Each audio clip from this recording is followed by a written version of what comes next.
It has been a while since we have heard from Steve Young, but he chimes in on this whole situation regarding Brock Purdy, the contract, and kind of what he anticipates happening.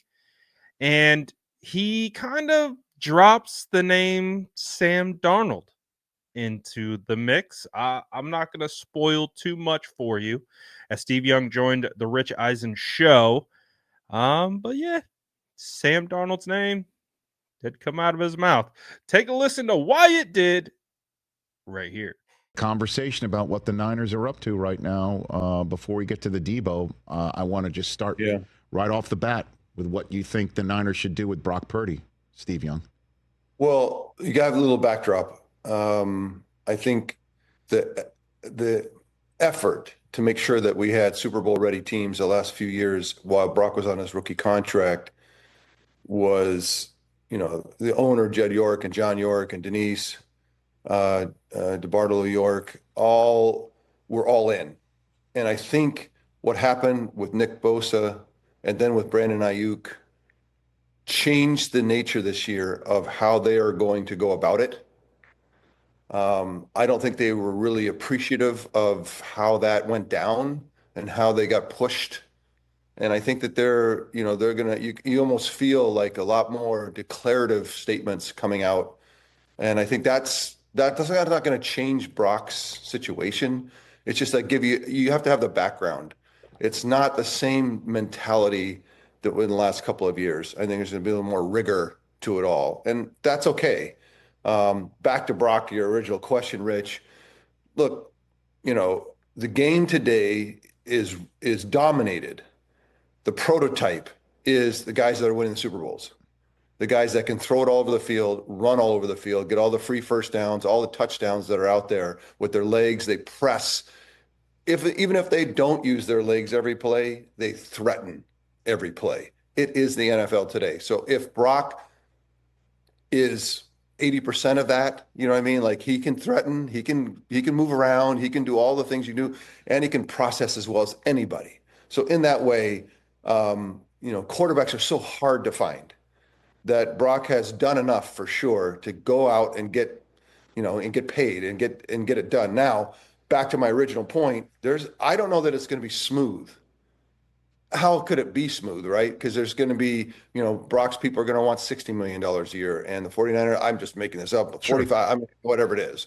And there's just going to be some back and forth. And, but I guess just hold on to that thought that I gave you earlier about the spirit of what ownership and what, general managers and even Kyle are thinking about and the rigor about how they're going to handle some of it. So it'll get done, but I don't know how fast it'll get done. Right. And, obviously negotiations are frequently messy. I mean, the easy sailing is that's the infrequent one. So let's just put aside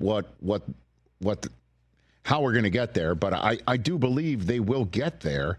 But so what do you say to anybody out there in Niner fandom? Certainly when you see Debo get his exit visa, and there's probably more to that than just cap concerns.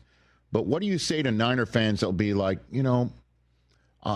it's more of a risk to go with Purdy than it would be to keep everyone together and find a new quarterback, say, on the free agency front, Steve? Yeah, we've seen that roulette too, right? And it's just so few guys that can command a huddle, can process. I mean, look, for some of the shortcomings, Brock is as elite as it comes in processing, which is so much of the job.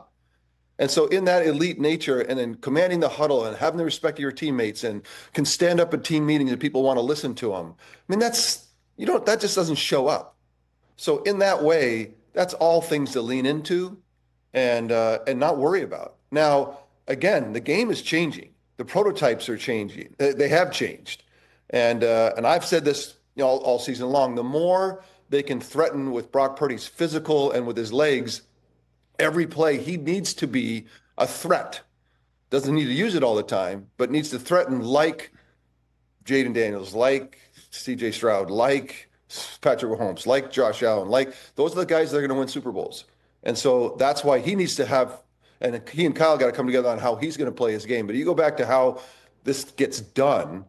it gets done. Like it has to get done. There's not alternatives out there to now. I guess, Rich, you could kind of dream up scenarios where it gets crossways and they go after Sam Darnold.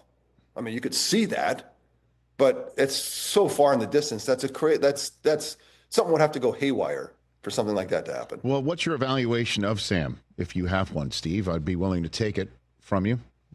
Yeah, I appreciate that, Rich. I think Sam, it proved the point that in the NFL there are now. I mean, it's amazing to me. The Bears now have an innovative offensive mind. The Jets have an innovative offensive mind that have the Jaguars, like these teams that like been so terrible for quarterbacks for so long. Like the whole league's catching on now to that it is the quarterback. And it is training and innovative mindsets that are going to get it done, and making the whole organization about making the quarterback's job easier. Mm-hmm. And so in that way, Sam has, found a place in Minnesota with a guy that really understands the game today, innovative mind that's calling plays and great talent around him. And I think that's Sam Darnold. Now, Sam Darnold going back to Cleveland, it's hard to pick a team that, you feel like you can't handle going to Pittsburgh. Like it's a whole different story. And we've seen Sam Darnold in Carolina. We've seen him at the Jets where they don't understand quarterbacks, at least back then. So look, he's completely capable of repeating what he did this last year and getting better. I guess that's the simple answer.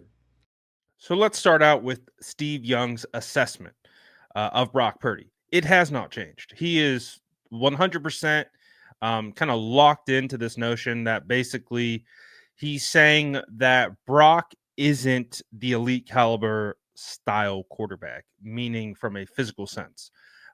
He is from a processing standpoint and from a leadership standpoint, but basically what he keeps coming back to is he is not the prototype. And so that creates challenges for how the 49ers need to move forward with Brock. He does feel that they should move forward with Brock, but again, it's going to be very fascinating. I think if you've been paying attention to the way I've talked about Brock Purdy's negotiations, I've said from the very beginning that I don't expect this just to be like smooth sailing. Oh, we're going to get it done. In fact, Steve is kind of alluding to the fact that this might be a little bit more difficult than anticipated, and that's where the name Sam Darnold came up again. Basically saying, well, if we can't get this done with Brock, we'll pivot back to Sam. So I don't think he's saying that's what they should do. He was effectively saying if things go sideways in the negotiation, and as we know, negotiations can go sideways. Actually, more often than not, they go sideways. They just somehow get it done in the end.